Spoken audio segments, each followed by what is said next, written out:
మరి ఈ పీరియడ్లో మీకు కావాల్సిన మెయింటెనెన్స్ అతను ఇవ్వాల్సిందే, పిల్లల యొక్క మెయింటెనెన్స్ అతను ఇవ్వాల్సిందే, మీ యొక్క ఫుడ్డు, షెల్టర్, క్లాత్ ఇవన్నీ కూడా అతను ఇవ్వాల్సిందే. కానీ మీరు అఫీషియల్గా అతనికి డివోర్స్ మాత్రం ఇవ్వలేదు. మరి డివోర్స్ ఇవ్వలేదు కాబట్టి లీగల్ సెపరేషన్గా ఉండేటప్పుడు అతను మరో మ్యారేజ్ చేసుకోవచ్చా? ఎట్టి పరిస్థితుల్లో కుదరదు. మీరు కానీ అతను కానీ లీగల్ సెపరేషన్ అనే డిగ్రీ పొందిన తర్వాత ఎట్టి పరిస్థితుల్లో కూడా రీమ్యారేజ్ చేసుకునే అవకాశం ఉండదు. ఇది జస్ట్ ఒక టెంపరరీ, ఒక కూలింగ్ పీరియడ్.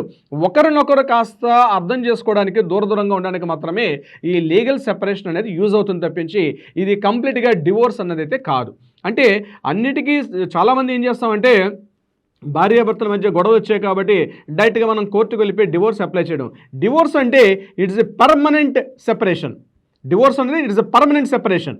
కానీ లీగల్ సెపరేషన్ అనేది ఇట్స్ ఓన్లీ ఒక టెంపరరీ సెపరేషన్. ఒక లీగల్ సెపరేషన్ తీసుకునేటప్పుడు ఒక వెసులుబాటు ఏంటి, ఫ్యూచర్లో మళ్ళీ నేను కలిసే అవకాశం ఉంటే తప్పనిసరిగా నేను అతనితో పాటు కలిసి ఉండాలనుకునేటప్పుడు ఆ డిగ్రీ మళ్ళీ కోర్టులో సబ్మిట్ చేస్తే ఆ లీగల్ సెపరేషన్ డిగ్రీని క్యాన్సిలేషన్ చేస్తారు.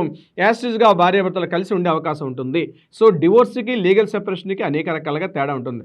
అయితే లీగల్ సెపరేషన్లో ఉండేటప్పుడు మీకు కావాల్సినటువంటి, మీరు కానీ పిల్లలకు కావాల్సినటువంటి యాస్టిస్గా ఆయనకి అంటే మీకు ఇవ్వాల్సినటువంటి మెయింటెనెన్స్ కానీ, మిమ్మల్ని యొక్క అంటే ఫుడ్డు, షెల్టర్, క్లాత్, మెడిసిన్స్, పిల్లల యొక్క స్కూల్ ఫీజులు, పిల్లల్ని కావాల్సినటువంటి వాళ్ళ డ్రెస్సులు, వాళ్ళ బట్టలు, వాళ్ళ మంచి, వాళ్ళ చెడ్డంతా కూడా పూర్తిగా కూడా ఈ హస్బెండ్దే బాధ్యత ఉంటుంది లీగల్ సెపరేషన్లో. సో లీగల్ సెపరేషన్ అంటే ఇందాక నేను చెప్పినట్టుగా ఒకరికొకరు దూరంగా ఉండడం లీగల్ సెపరేషన్ కాదు. లీగల్ సెపరేషన్ అంటే కోర్టు ద్వారా ఆర్డర్ తీసుకొని రావాలి. ఇదేనా లీగల్ సెపరేషన్ డిగ్రీ తీసుకురావాలి. అదేవిధంగా డివోర్స్కి వెళ్ళినప్పుడు డివోర్స్ను కూడా డిగ్రీ తీసుకొస్తేనే దాన్ని లీగల్గా ఉంటుంది. లేని పక్షంలో మీరు స్టిల్ భార్య. అయితే లీగల్ సెపరేషన్లో గుర్తుపెట్టుకోండి, లీగల్ సెపరేషన్ అయినంత మాత్రాన మీరు భార్యాభర్తలు విడిపోయినట్టు కాదు. ఒకరికి ఇప్పటికి కూడా స్టిల్ యువర్ భార్యాభర్తలుగానే ఉంటారు, హస్బెండ్ వైఫ్గానే ఉంటారు. కేవలం ఒక కూలింగ్ పీరియడ్గా ఇద్దరిని కూడా కొంత రిలీఫ్ ఇచ్చే అవకాశం ఉంటుంది. ఈలోగా కొంత ఆలోచించుకొని నేను అతనితో కలిసి ఉండాలా, అతనైనా సరే ఆమెనే, నాట్ ఓన్లీ ఇక్కడ మళ్ళీ గుర్తుపెట్టుకోండి, నేను ఆమె కోసం చెప్తున్నానంటే ఇది కేవలం లేడీస్కి ఉద్దేశించేసిందే కాదు, ఇది పురుషులకు కూడా వర్తిస్తుంది, అంటే మేలుకు కూడా వర్తిస్తుంది.